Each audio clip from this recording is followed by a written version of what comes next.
How to sign in to Citibank Online Banking account. Let's get started. Launch any of the browser. Here we go. Over here you will see the search box. Type in over there Citibank login. With that, different website option will appear. Click on this very first one, citi.com, open it. And with that you will land to the official website of Citibank. Over here you can find the option of sign on. Click on it. From this page, you can easily log into your account. Firstly, you will need to type in your user ID. Likewise, type in your password. In the case you want to save your login info, you can check in for this option, remember user ID.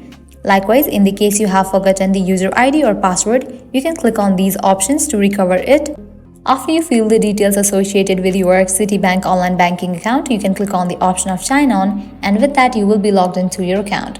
So this was all for this video. This is how you can easily sign into Citibank Online Banking account. At the end, if you guys find this video helpful, don't forget to like, share and subscribe. Thank you.